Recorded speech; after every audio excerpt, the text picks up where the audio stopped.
lost my career, lost my marriage, had to sell the family home because I was so in debt, lost all my belongings. I gave them all to my then wife. What I did manage to keep were my two sons 50-50. I've learnt that in the last decade that, being honest and vulnerable and letting you really know what's going on for me is such an important part of communication. And now this was the identity crisis, because quite often we identify with our roles, right? Our vehicles. So we identify with these things that are actually temporary, and these things that can and inevitably will be taken away from us at some point in time. So we need meaning that creates the emotional state, which creates the motion. But how do we understand, have compassion for, and develop the ability to build rapport and communicate with people who are really different to us? That's the stuff I find interesting. Let me know if this sounds familiar. Have you ever had the experience of being in a situation where you were told you were not a good communicator?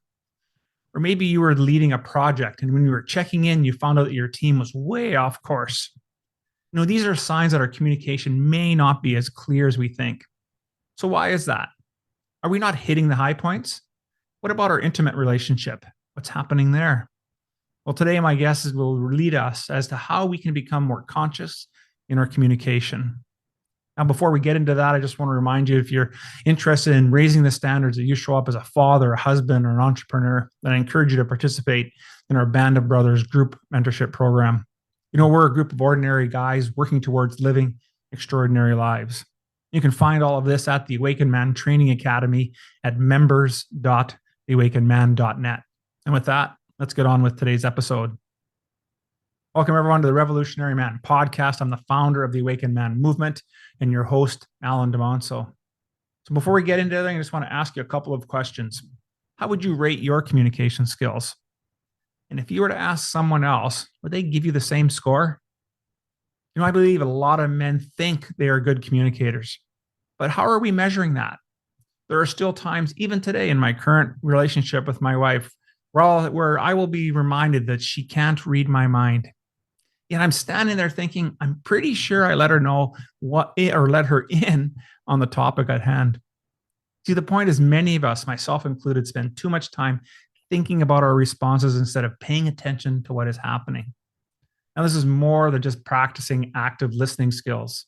And today, my guest will share his experience and how he developed a conscious communication model for men.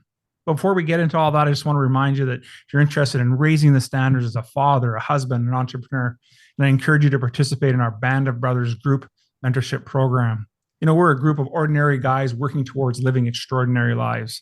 And you can find all this information at the Awakened Man Training Academy at members.theawakenedman.net. And with that, let's get on with today's episode. The average man today is sleepwalking through life, many never reaching their true potential, let alone ever crossing the finish line to living a purposeful life.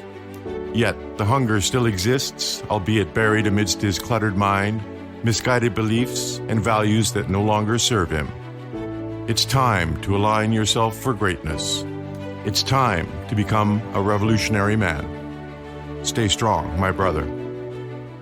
Welcome, everyone, to the Revolutionary Man podcast. I'm the founder of the Awakened Man movement and your host, Alan DeMonso. Before we get started, I want to ask you a couple of questions. How would you rate your communication skills? And if you ask somebody else, would they give you the same score? I believe a lot of men think that we're pretty good communicators, but what are we measuring that against? There are still times in my current relationship when my wife will remind me that she can't read my mind. Yet I'm standing there thinking, I'm pretty sure I let her in on what the topic was on the table at the time. The point is, many of us, myself included, spend too much time thinking about our responses instead of paying attention to what's happening in front of us. Now, this is more than just practicing active listening skills. And today, my guest will share his experience on how he developed a conscious communication model for men. So allow me to introduce my guest. Jem Fuller has lived a colorful and global life, from a barefoot backpacker to corporate leader, fire dancer, and traditional tattooist, and a kindergarten teacher to motorcycle courier, masseuse and reflexology laborer, and travel consultant.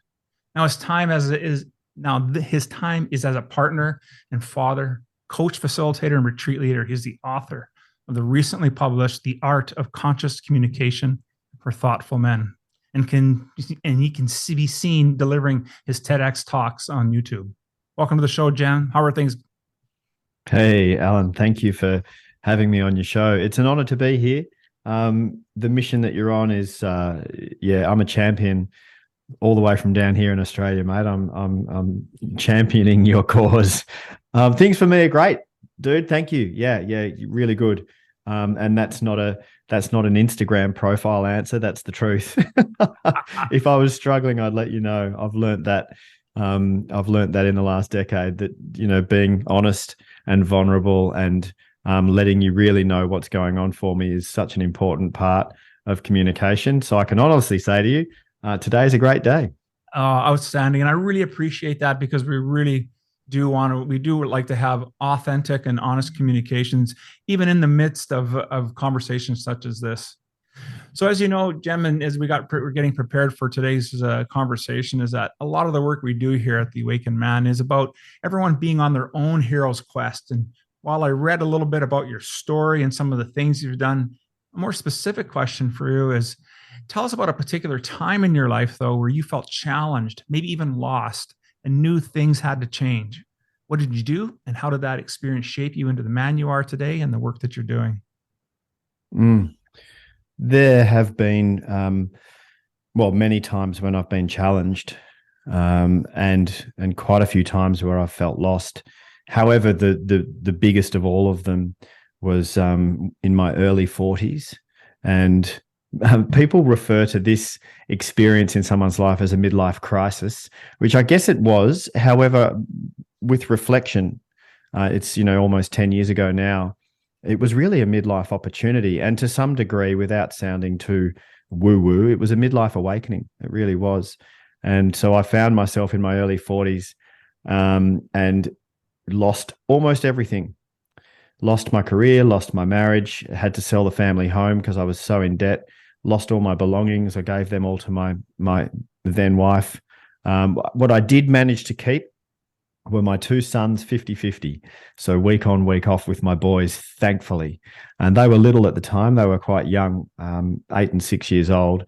But if it wasn't for them, mate, I had got as far to rock bottom as almost giving up. And if it wasn't for those two boys, perhaps I might have, but I didn't.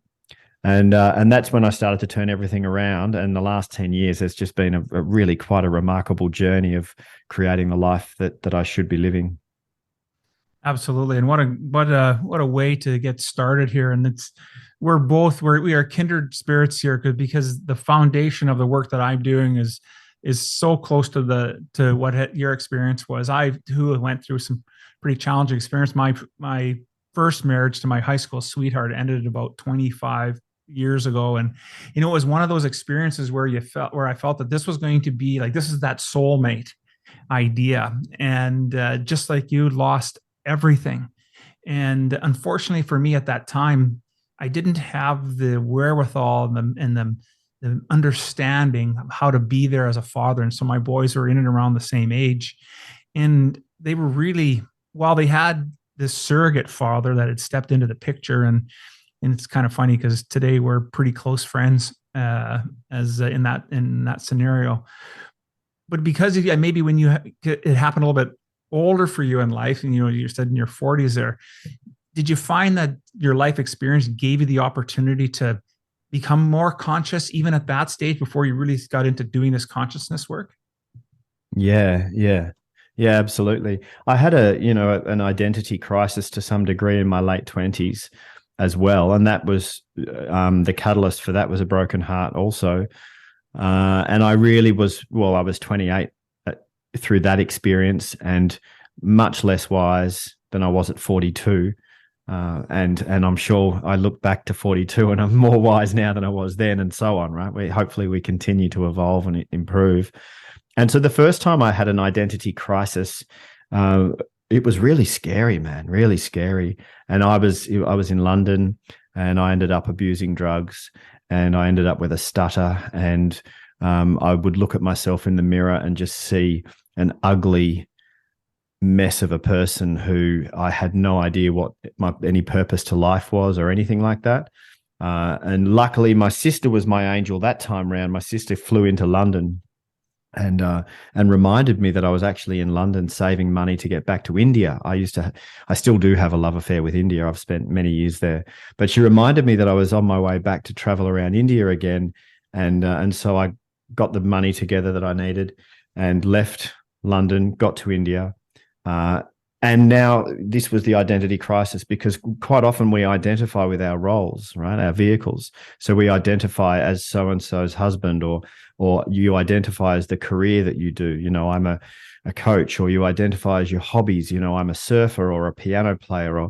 So we identify with these things that are actually temporary, and these things that can and inevitably will be taken away from us at some point in time. So what I found this out the hard way, is that when your sense of identity is reliant upon external things that can be taken away from you, when they're not there anymore, you have no idea who you are, right? That's the identity crisis.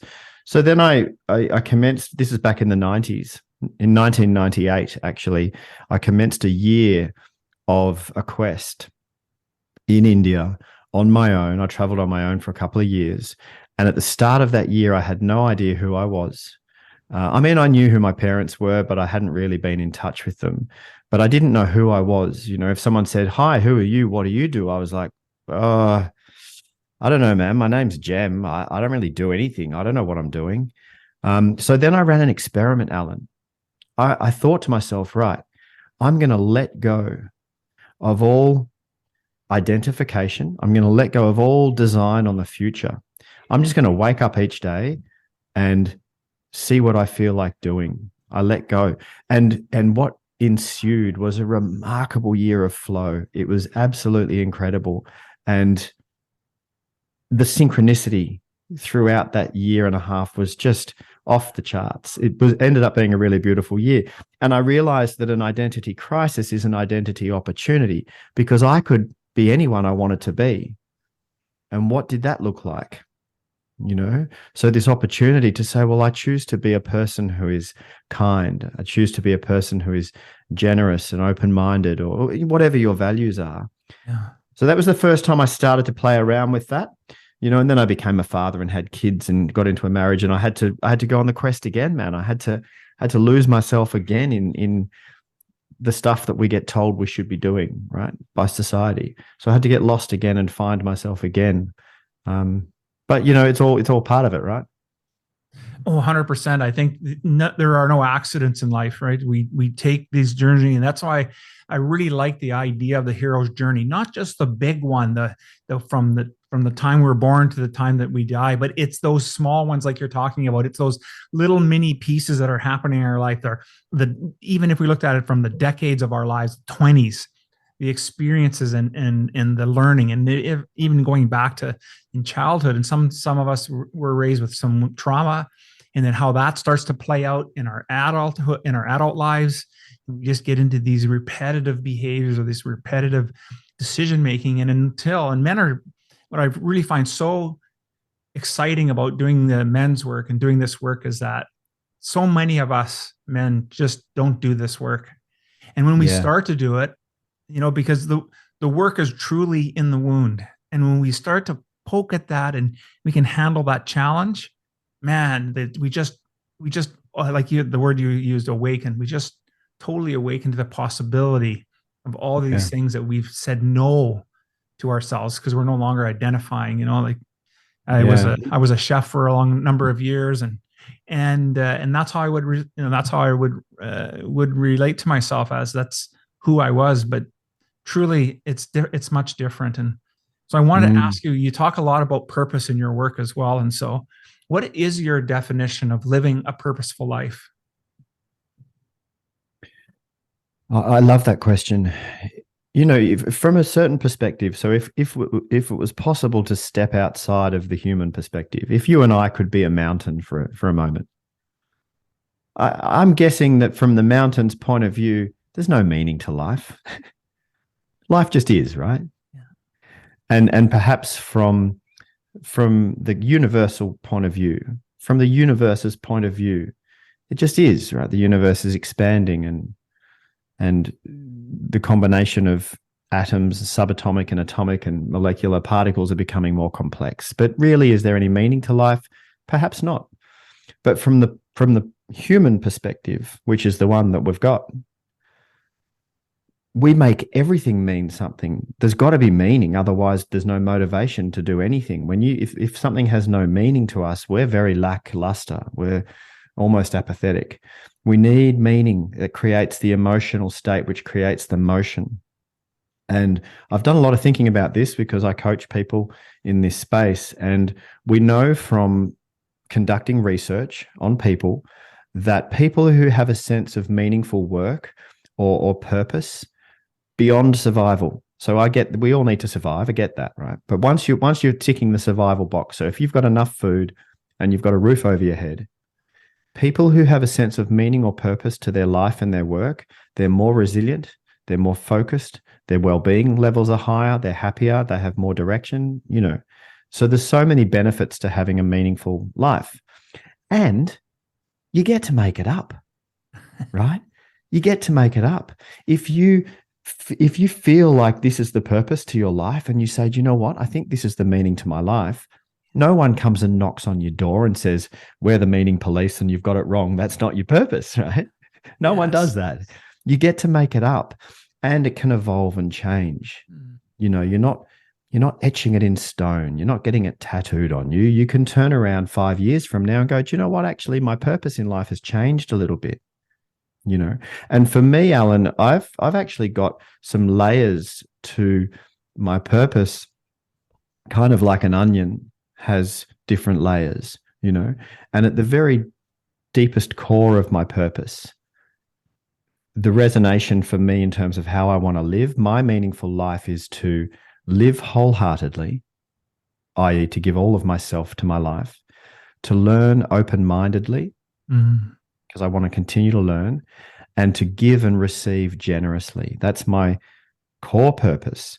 But then when I look beyond myself and the impact that I can hopefully have in lives of others, my purpose is to help create more ease and flow for others. And I can apply that personally and professionally. So I feel like I'm living on purpose if I make my children's lives a little bit easier. I feel like I'm living on purpose if I make my woman's life a little easier or help her access her flow. If I can help those around me, my mum, my brother, my sister, or my community or my clients, if I can help people just access a little bit more flow and make things a bit easier for them, I'm living my purposeful life, right? And then my most outer layer, which you'll see on my website, this is my professional vocational purpose, is to help create more conscious leaders and healthier workplace cultures, right? So that's the outward facing kind of business why. The Simon Sinek, this is your organization, what's your purpose, why? But it comes from the layers of all the way deep down inside what life means to me, That is so outstanding, and I'm sure that has taken time to develop and evolve. And as you say, right, that it does evolve and change, and that's what I think is so important as well. And in both the work that we're doing is that, one of the things that I have my group do is every year we revisit, at least once a year, we revisit our values and beliefs around some aspect of our life. So maybe today, or maybe for this next little period, you're focused on the relationships in your life. So what are the values and beliefs behind that aspect, and really challenging it. And then after they've gone through some experience with that, then you go back and reassess it. How has it changed? Has it become more colorful? Have you shifted your values and beliefs? Because I think we get stuck in believing that, well, this is the way it is. And let's face it, what I valued in my 20s, 30s, and 40s are not in my 50s, right? There's I think we get to a point in our lives where we just see life differently because of the experiences we've had. Yeah, absolutely. And I learned something not that long ago. I hadn't thought about this, and I was in a workshop because I facilitate workshops mainly. I love being a participant in a workshop. I love going to somebody else's workshop. It's just such a lovely treat to be able to sit there and not have to facilitate, and also to learn from someone else and their point of view. And this woman was taking us through a values workshop, and she suggested, and I hadn't thought about this before, and she suggested that when we're younger, sometimes some of our values were coming from a place of fear. And then we might have the same value, but it morphs and changes and can then come from a place of love. And this rung so true for me. When I was younger, I loved my dad, but I also was scared of my dad. So I had a fear of my dad. But I loved him, but I also did not want to be like him because there were ways that he was that I was abhorred by. I didn't want to be. And so I feared becoming like my dad. So the value that came out of that was this fierce independence and this rebellion against the standard way of doing things, because my dad was very conservative. So if you should do something this standard way, if society tells you to do something in a standard way, I would go as far away from it as I could. So what I valued was independence and rebellion, but that was coming from a fear of being like my father. So it came out in a kind of quite a strong way. So I was anti-establishment. I was a bit of a punk in my 20s, right? Then I soften and grow and evolve and go through life and come to my truth. And so the same value now, I value paving my own way and I value my independence, but now it's coming from love and abundance, not from fear and scarcity, but it's the same value. Love that description of how that morphed and shaped, right? And it's about and it is about really understanding and doing that work, because you're absolutely right, because there's lots of different words we can use for the same type of value, because it has different meaning and it changes and evolves. And so what a great point for us to listen to, remember, myself talking to myself here, about how the value itself doesn't necessarily need to change. The meaning we put towards it and how it grows can definitely have a different impact on how it expresses itself today, right? Yeah, absolutely. I think a lot about values because I believe that when we're clear on our values and we find a way to live in alignment with our values, then that's freedom. We're living our best life. And so I think a lot about my values, and my values also constitute my current sense of identity. So my I am statement is basically my top values. One of my values is generosity. And until recently, for me, that meant giving, which I still believe is wonderfully important. To give generously but I've realized recently, and I just actually updated my mission statement when I said to you before, part of my purpose is to give and receive generously. That used to be to give generously. And I realized, hang on, if I'm not receiving generously, I'm cutting that equation in half. My ability to give is capped by my ability to receive, because they're part of the same symbiotic relationship. And so I've decided that I should get better at receiving. So now when I say I give and receive generously, I'm hopefully wiring, well, I know I am, I'm wiring the neurology that will help me be better at receiving. Absolutely. Well, and we're dovetailing into the next piece I want to talk about, is you do a lot of I see your work being very spiritually grounded as well. And so what I hear you speaking about right now is really about enacting the law of reciprocity. Right? And that means we have to be willing to not only give, but to receive, to allow and accept the gifts that are coming to us. And so you said you have this love affair with India, and a few years ago, a good friend of mine who's an Indian fellow here in Winnipeg, he's very spiritual gentleman, and he was teaching some classes, and he mentioned the Mahabharata, and so I thought, oh, I'm gonna get that. I love to read now. I didn't as a kid. I'm gonna read that. That's a big tome, but I had such a deep spiritual experience reading that story. And I just wanted to find out from you, that you said you had this love affair with India. What is it about India that gives you that sense of feeling, and how do you shape that into the work that you're doing?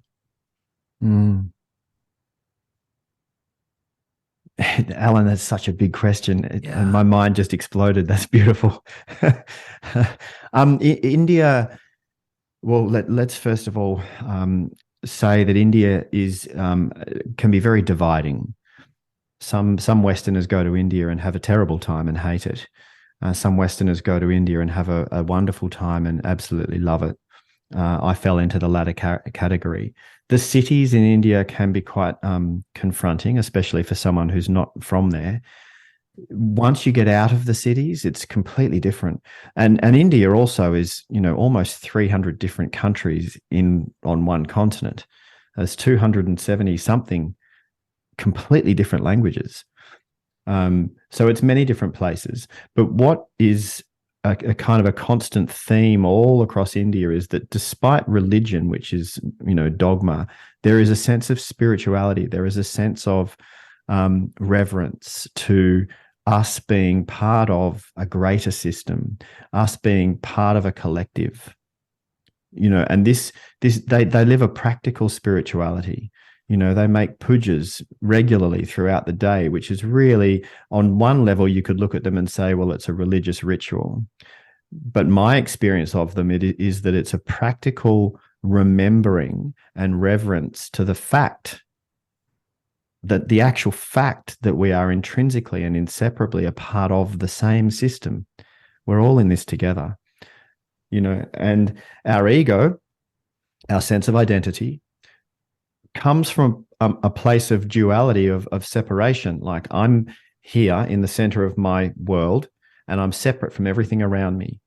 So I look at you, Alan, and I go, we're separate. We're two separate men and we're not the same and we're not connected. We might have things in common, but you're you and I'm me, right? Mm-hmm. So that's our ego. That's an illusion. The fact that the idea that you're separate from everything is a complete illusion. I mean, as we breathe, as we eat, as we drink, as we smell, we are constantly in flux with the physical world around us. And that's not even to start going into the energetics and the quantum physical mechanics of things. That's just the pure physical. When you smell a rose, you are inhaling particles of that rose. We are very much all intertwined and connected. And so I'm interested in a practical spirituality. I'm interested in remembering that it's not all about me, it's about us. And how can we communicate more effectively? How can we, and I know this sounds a bit woo-woo, but how can we raise the level of consciousness, the vibrational level of consciousness, so that we can just improve humanity? And I think a spiritual sensibility is the way for us to improve humanity. Whereas an egoic, separate, it's you against me, that's keeping us stuck in a kind of aggressive, warring, scarcity type situation, where I think we need to move towards abundance and connection. Yeah, I completely agree with you. And I personally don't see it as woo-woo at all. I think that is the evolution today that men are going through. And I think, and I'm so grateful to see that there's so many different types of men's groups and work out there. The work that you're doing, even though it may not be strictly focused on the men's work, but for men doing this work, I think we're understanding that the model of what it meant and what it means to show up as a man is broken.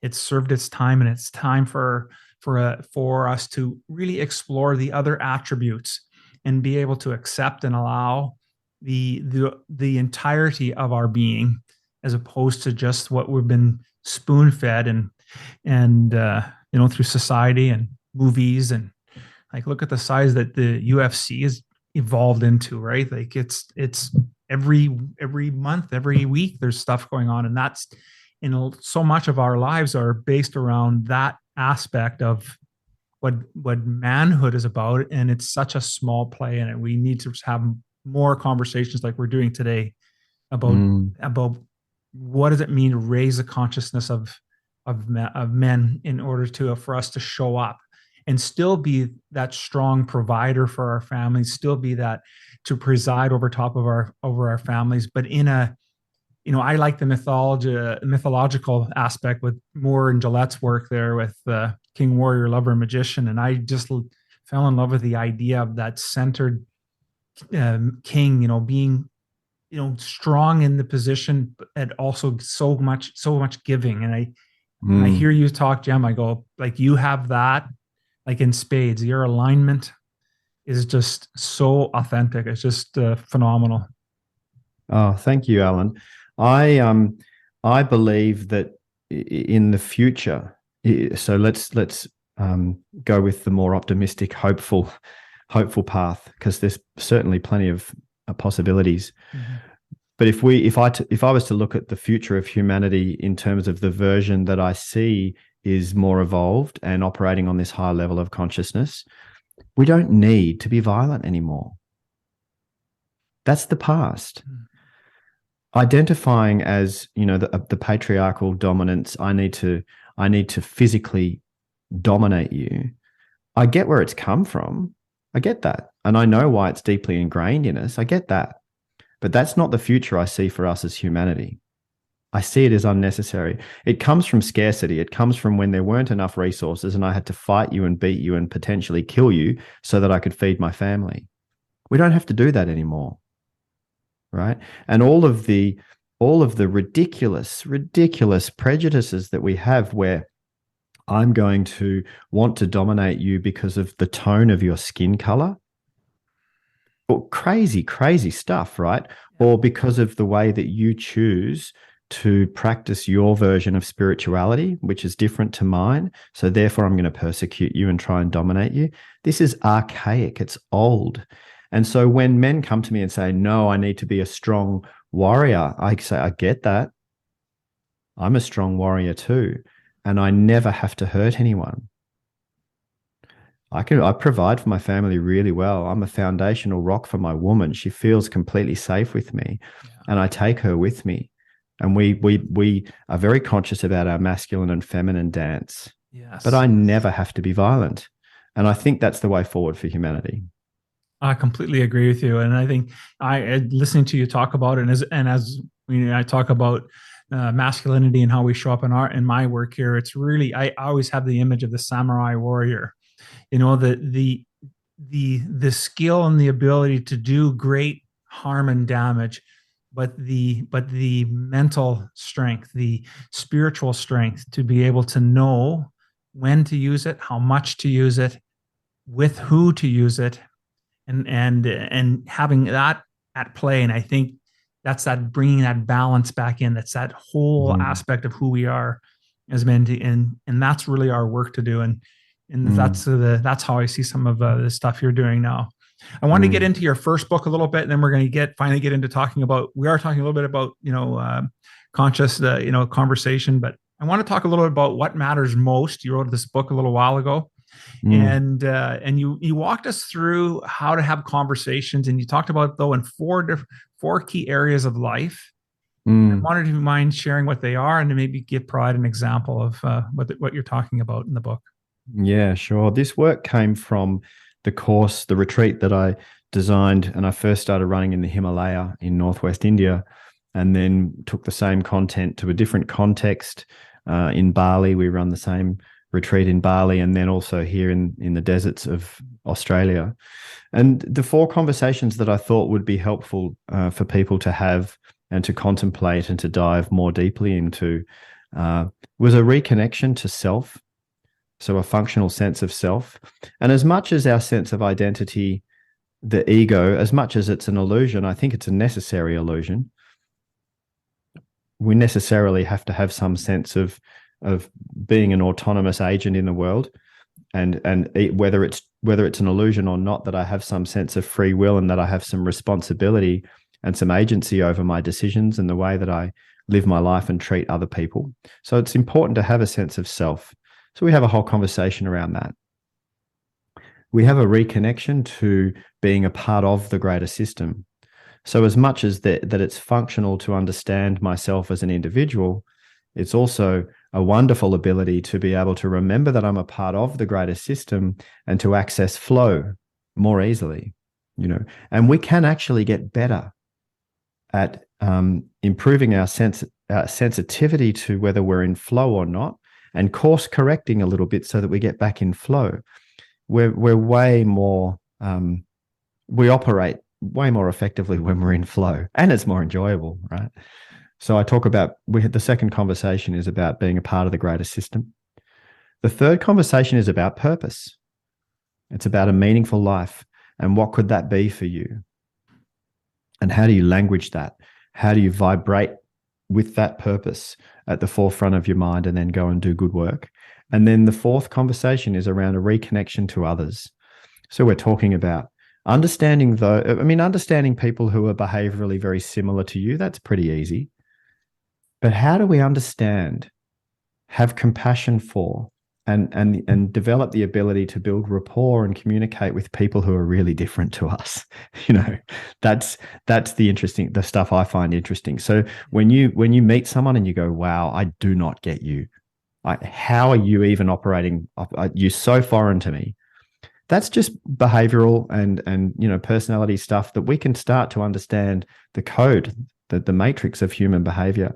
And so I share some of this code and help people understand others, which then essentially really develops our ability, like I said, to have deeper compassion, understanding, to communicate more effectively with each other, to connect more authentically. So yeah, that's the fourth conversation. Well, that is outstanding. They're all great conversation, but it really resonates with me is that your last part that you talked about, reconnection to others, especially the ones that are not like us. And because how many times we probably experience that, I don't know. I think that's probably we experience that type of misconnection more than we do the other one, because especially if you're unless you stay at home and you keep your group pretty tight. I think for a lot of people, there will be lots of those opportunities to experience what's driving that feeling for you. Why is it that this person, why is Jem triggering me right now? Like, what's going on? Is it why? And when we can start to look at that and really unpack that work again, we can, I think we show up with more compassion. Yeah. I really think the goal of your work can show up with more compassion. And then when we have more compassion, it's just natural for us to be more open and to hear what's being said. Yeah. Yeah. Compassion doesn't mean that you need to agree with people. Compassion doesn't mean that you need to condone or approve certain behaviors. If there's a suicide bomber who straps explosives to themselves and they go into a restaurant and blow themselves up to kill other people to go to be with Allah, I have ultimate compassion for that person. I really do. Mm-hmm. That doesn't mean I agree with what they're doing. It doesn't mean I approve of the behavior. The unconditional love that I feel for them and the compassion that I feel for them is that they were someone born into a situation who got raised and bought into some really, really dumb ideas. Yeah. And they knew no better. They really didn't know any better. Yeah. So really, I think ultimate compassion, and then obviously still, I feel at least some motivation to get out there and have conversations like this and to do what I can do to try and help improve humanity. I mean, I would love to see a world where there was no suicide bombers. I'd love to see a world where people didn't mug each other in the street and stab each other to steal their wallets. I would love to see that world. So having compassion doesn't mean that I'm saying, well, everything's okay. I think there's a lot of work to do, but in the moment that someone behaves in any way, they don't know how to do it any different, because if they did, they would. Yeah. What I really appreciate about what you're saying there, Jem, is you're really talking about separating the humanness of that individual with their spiritualness.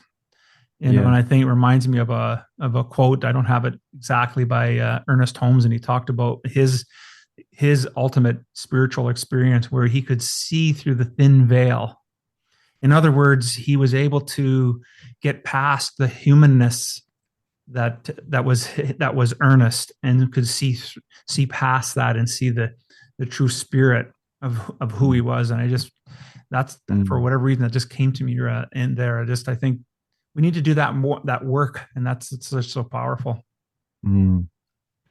Now you started, right? You wrote your second book here. It's The Art of Conscious Communication for Thoughtful Men. Tell me a little bit about the foundation of that book. What was the primary purpose for writing it, and how is it serving the world today? Yeah, sure. The Art of Conscious Communication started out as a book just about communication. And for me, I mean, communication is fundamentally important to our experience of life. Our ability to communicate, not only does it underpin our effectiveness in every aspect of our life, but also without the ability to communicate, we wouldn't have survived the savannah plains. We weren't the fastest, fiercest creature on those plains. And we had to figure out how to work together in social groups, communities. And that all comes from our ability to be able to communicate with each other. So communication is a fundamental part of us, so fundamental that I think it gets overlooked in terms of its importance. And so more conscious communication is just being more aware of the communication itself, more aware of the higher purpose of the communication, rather than just the individualistic need to defend your ideas.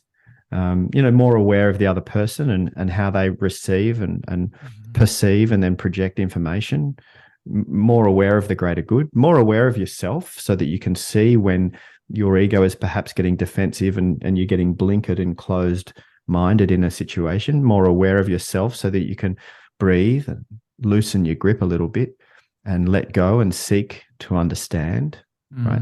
So just becoming more conscious in the communication. So I wrote a book about, I had started to write a book about that. And then I engaged a book writing mentor here in Australia. And she suggested to me that I needed to pick a niche and write for a more, I think you guys say niche, a more niche audience. And she suggested to me, she said, I think men could do really well with this book right now. And I agreed with her. I've been sitting in men's circle here in Australia for 12 years now. With a group of men round a fire monthly, and I thought, yeah, I think that's something that I'm passionate about as well. So then I started to write the book specifically for men, and funnily enough, Alan, women are the ones mainly who are picking it up off the bookshelf and reading it and emailing me and saying thank you for writing this book. They're getting a lot from it, and then they're trying to give it to their husbands or brothers or sons and trying to get them to read it.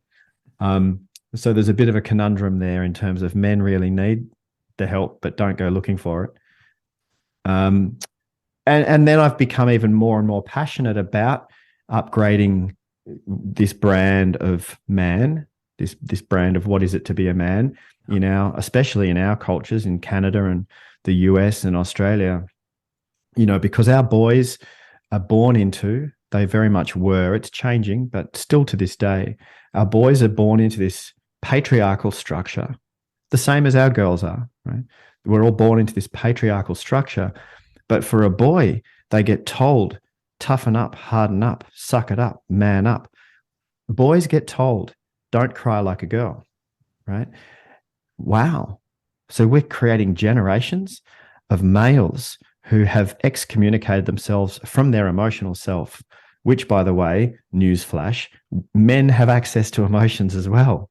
But we're teaching our boys to cut themselves, to amputate that part of themselves. Yes. And so then we wonder why we end up with generations of men who can only either express ecstasy and joy when we get a touchdown, or complete rage and anger when it builds up and up and up and up and up until we just explode. Yeah. Right? But there's nothing in between except for just switching off and feeling calm nothingness, Anyway, so that has a whole host of problems with it, including the fact that 97% of the violence, both domestic and global violence around the world, is perpetrated by males. Mm-hmm. There's a whole bunch of other statistics that come out in this way. The way that females get treated by males, which to a large degree is not acceptable and not okay. But this all stems from the cultural indoctrination problem. Absolutely. Right? So I've got two sons. My young men are just about to turn 19 and 17 at the time of recording this podcast. And, I've done everything I can do as their father to encourage conscious communication, and it's far from perfect, but it's a lot better than what I had when I grew up. I couldn't talk to my dad about any of my anxieties or any of my rebellious reactions or anything that I was confused about. I couldn't really talk with him about. Whereas my boys tell me everything. And we talk about everything. So yeah, look, I think there's certainly improvement being made, but that's why I wrote the book. The book is there to help men, and men who get told, because in my past marriage, my wife would say to me, "You're terrible at communicating." And she was right. She was right. I would feel in a moment that I would get emotional. My mouth would dry up. My words would all start tumbling over themselves in my head, and I'd start to feel frustrated and even angry that I couldn't get my point across. So I would just shut down. Yeah. I'd just go, yeah, whatever, honey, whatever you say. And she'd go, "Don't do that. Don't just say whatever." And I say, "Look, I don't want to fight with you, and I can't communicate right now, you know." And then she told me I was becoming an island. "You're an island. I can't get through to you. Where are you? I feel like I'm losing you." And I was like, I didn't know how to fix it. You know, I really didn't. And so I write to that in the book, you know, and I write to all aspects that I could think of in terms of helping men have some actual strategies. So at the end of each chapter, there's practical applications that you can sit down and practice to help you access those more subtle shades of how you're feeling about anything, and to put that into a calm, centered, conscious way of communicating, which hopefully helps you become more effective. Yeah, I'm sure it does. That's perfect, right? Because as men, we like to have, we like to be able to figure that out and have some structure to it. So you're providing structure, and I'm not surprised to hear that the women are picking up the book. And I think it's good because it also shows that they'll also get an understanding of why the men in their lives are the way they are. And hopefully for them, that helps give them also some perspective. And while sure, hey, or here, honey, I think you should read this book. It may take a bit of time for the men in their lives to come around to that. But I suspect that just having a better understanding of what's going on for the men in their lives will help them come from a different place. Yeah. Approach it, right? And have a better understanding why the men in their lives may be on that island, because he just doesn't know, right? Like all of us, I'm in my mid 50s, so we were raised similarly in similar time frame, even though different continents. That the structure society was the same. My father passed a few years ago. He never told us that he loved us, right. But we knew that we had a home, a roof over our head. There was food, I'm the oldest of 5. So you had that type of feeling, but we also never had the ability to have that conversation. I didn't know how to have that conversation with them. And I can tell you now that my children are in their, they're just in getting into their late 20s and early 30s. That's the stuff for me that is like why it's so important to this work, to be able to have those conversations and to have interviews and speak with gentlemen such as yourself, with children who are younger, and hearing the work that you're doing and how it's starting to evolve and starting to sink in for them, for your boys as well, because it'll make them, that experience alone of how you're showing up and raising them will be life-changing for them in their future relationships. Yeah, absolutely. It's we can only do what we can do, right? And you can't force anything on anyone. You can only really offer new ways of thinking and new ways of showing up to people who are curious and who want to know. So that's the people that I work with, the people who want to know, and who are curious. I don't know. I was going to ask you earlier, Alan. Are you through your lens of the work that you do and where you're sitting, are you noticing more and more men that are ready for this work and that are coming to the table? Yeah, I am. I'm what I'm noticing is for sure there's an opening. And the funny part for me is that I hummed and hawed as I started to look at marketing the business and where would I find men. And at first, in the early days, I was, trying to get, doing some marketing in around sports leagues, like, men's sports leagues. We play a lot of hockey here all year round, doing that. And I didn't get a sniff. And then I started looking at more of the healing side of work. And I started doing some marketing and doing some talks for wellness groups. And I got to tell you,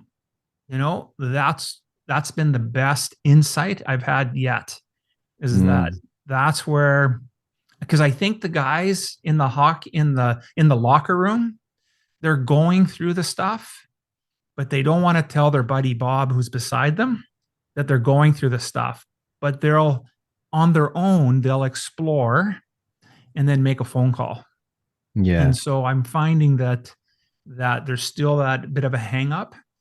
And it's about, and it's a little, it was a little maybe unconventional, but it makes sense, because I think we're in a place today that, especially since going through COVID and, just the mental health challenges everyone's facing, that the guys are starting to wake up and understand that I'm fed up. Either my career's flatlined, my relationship's falling apart, and I've lost my purpose. I have why am I going to this job? Why am I in this relationship?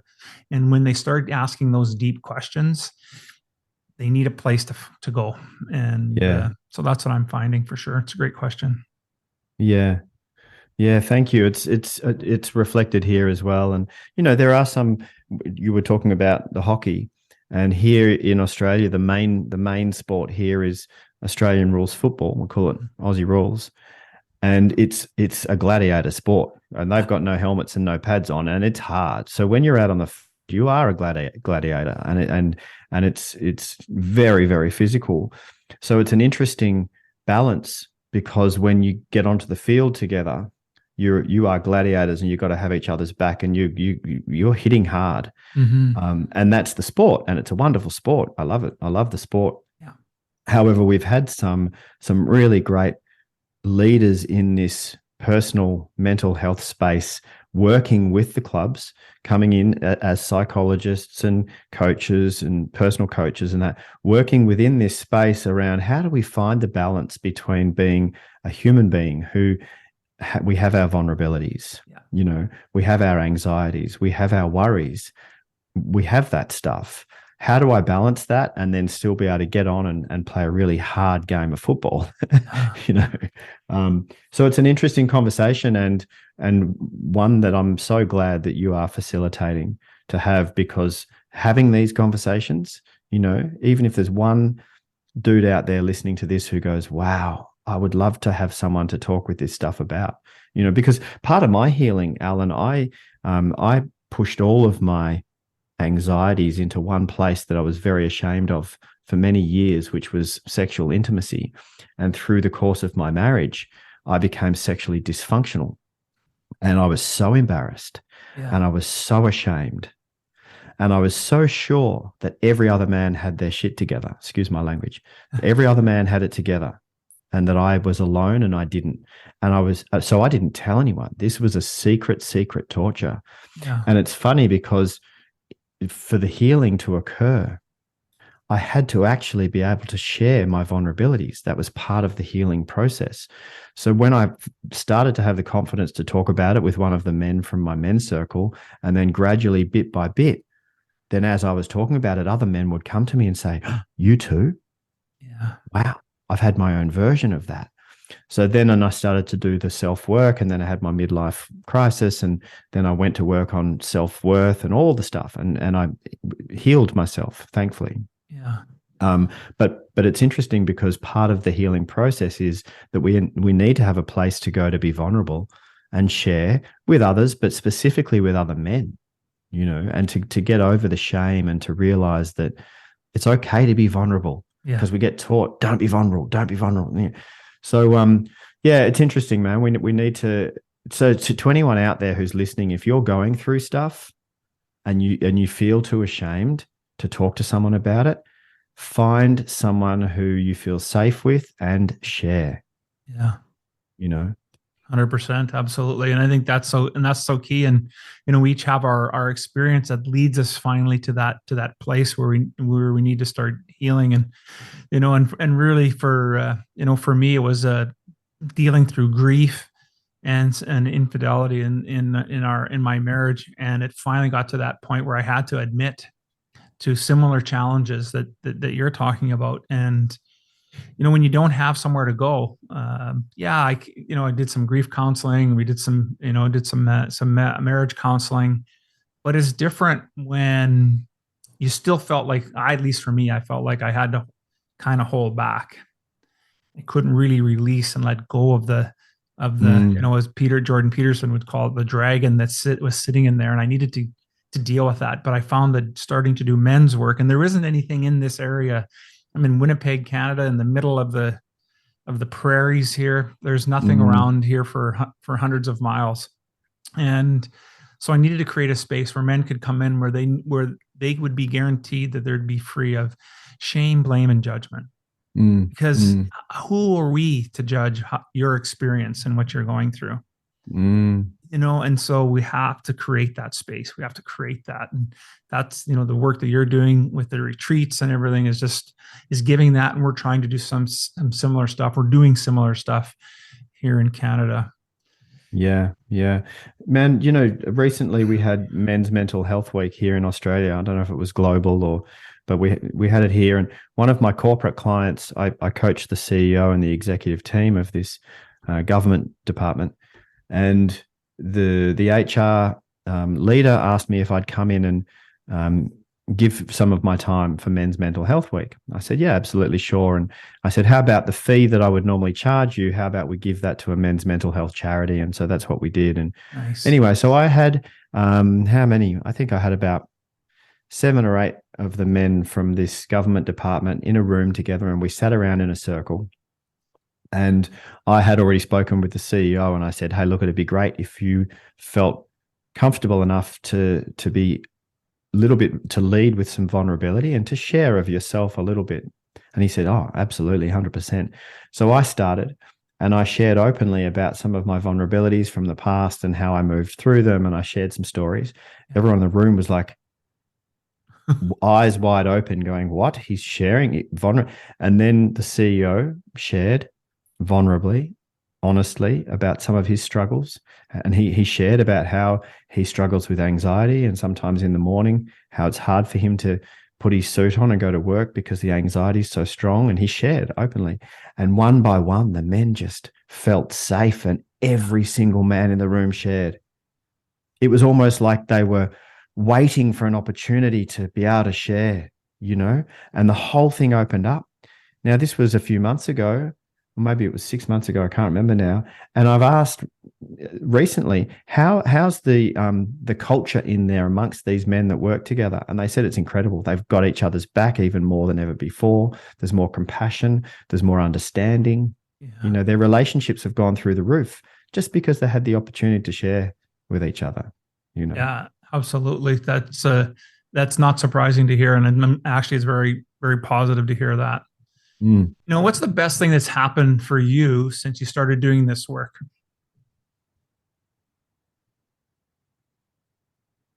How to encapsulate that?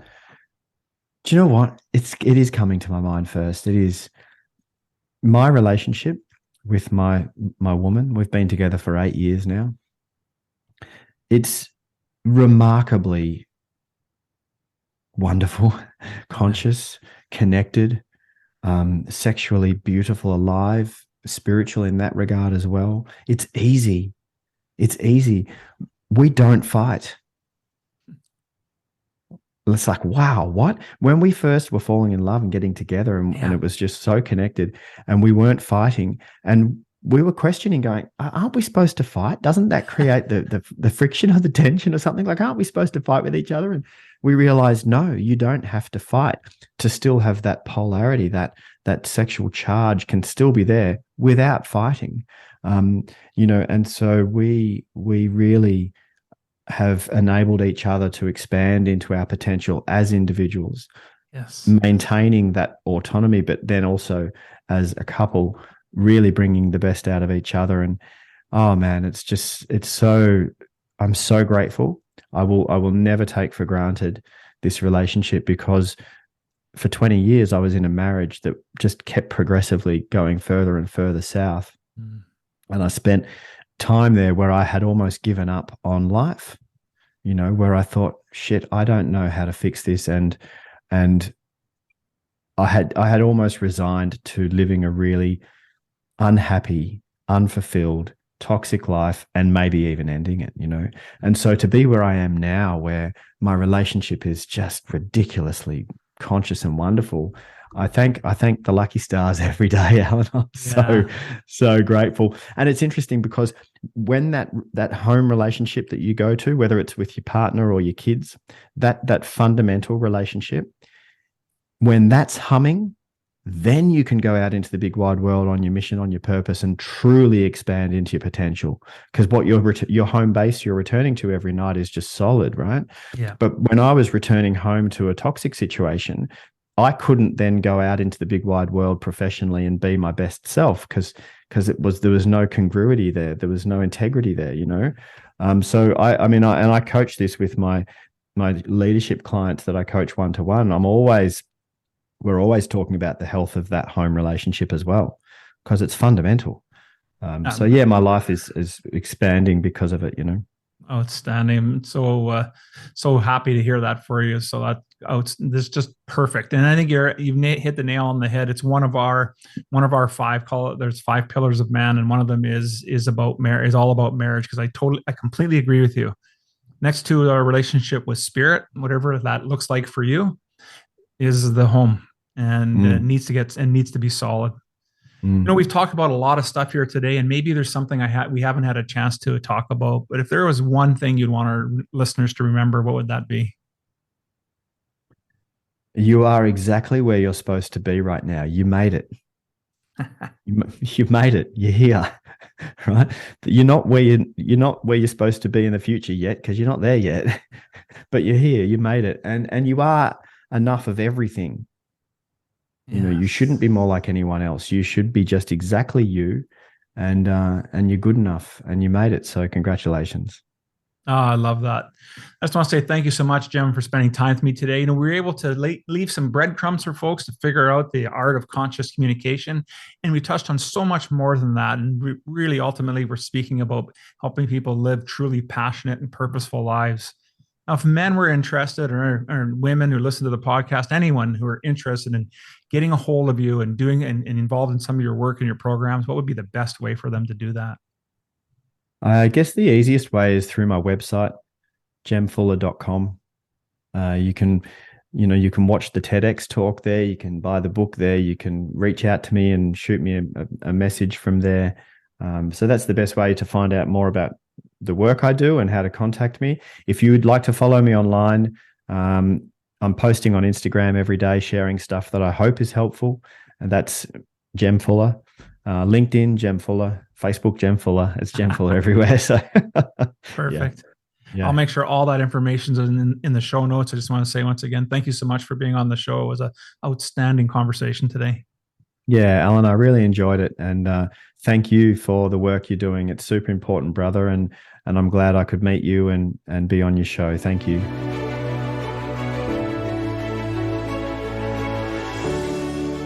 Thank you for listening to the Revolutionary Man podcast. Are you ready to own your destiny? To become more the man you are destined to be? Join the brotherhood that is The Awakened Man at theawakenedman.net and start forging a new destiny today.